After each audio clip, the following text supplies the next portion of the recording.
Cafe start பண்ற ஐடியால இருக்கீங்களா? நான் சொல்றத கொஞ்சம் திங்க் பண்ணி பாருங்க. இப்போ நீங்க ஸ்டார்ட் பண்ண போற கெஃபேலயோ இல்ல ஹோட்டல்லயோ ஒரு மாஸ்டரை நம்பி தான் நீ எல்லா ஃபுட்டையும் ப்ரிப்பேர் பண்ணிருப்பீங்க. இப்போ அந்த மாஸ்டர் லீவ் போடுறாரு அப்படின்னா உங்க கெஃபே என்ன ஆகும்னு யோசிச்சு பார்த்திருக்கீங்களா? இல்ல அவர் ரிசைன் பண்ணிட்டு வேற ஒரு கெஃபேல போய் ஜாயின் பண்ணாரு அப்படின்னா உங்க பிசினஸ் என்ன ஆகும்னு யோசிச்சு பார்த்திருக்கீங்களா?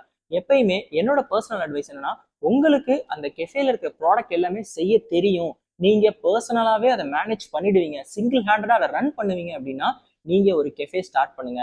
தயவு செஞ்சு இன்னொரு செஃப்பையோ இல்ல மாஸ்டரையோ நம்பி ஒரு கெஃபேவோ இல்ல ஹோட்டலோ ஸ்டார்ட் பண்ணாதீங்க. ஆஸ் அ பிசினஸ் ஓனரா உங்களோட ப்ராடக்ட்டை நீங்களே டிசைன் பண்ணி அதை ப்ராப்பரா ப்ரொடியூஸ் பண்ண முடியும் அப்படின்னா நீங்க ஒரு கெஃபே ஸ்டார்ட் பண்ணுங்க. உங்களோட பிராண்டை நீங்களே கிரியேட் பண்ணுங்க. ஆனா இதுக்கெல்லாம் எனக்கு டைம் இல்லை, நான் இன்னொருத்தவங்களை டிபெண்ட் பண்ணும் அப்படின்னா நான் உங்களுக்கு ஒரு ஆப்ஷன் கொடுக்குறேன். பை காஃபி ஃப்ரான்ச்சைசி ப்ரிஃபர் பண்ண பாருங்க.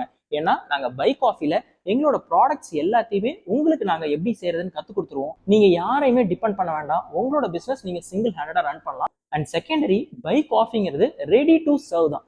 ஏன்னா எல்லா ப்ராடக்ட்டுமே ஈஸியா ப்ரிப்பேர் பண்ணிடலாம். எதுக்குமே கேஸ், ஸ்டவ், பாத்திரம் கீத்திரம் எதுவுமே தேவைப்படாது. எல்லாமே நீட் அண்ட் கிளீனா சிம்பிளி சர்வ் பண்ற மாதிரி தான் இருக்கும். ஸோ யார் வேணாலும் கத்துக்கலாம். பை காஃபியில் இருக்கிற ஒவ்வொரு ப்ராடக்ட்டையும் நாங்க ராப்பகலா உட்காந்து டிசைன் பண்ணியிருக்கோம்.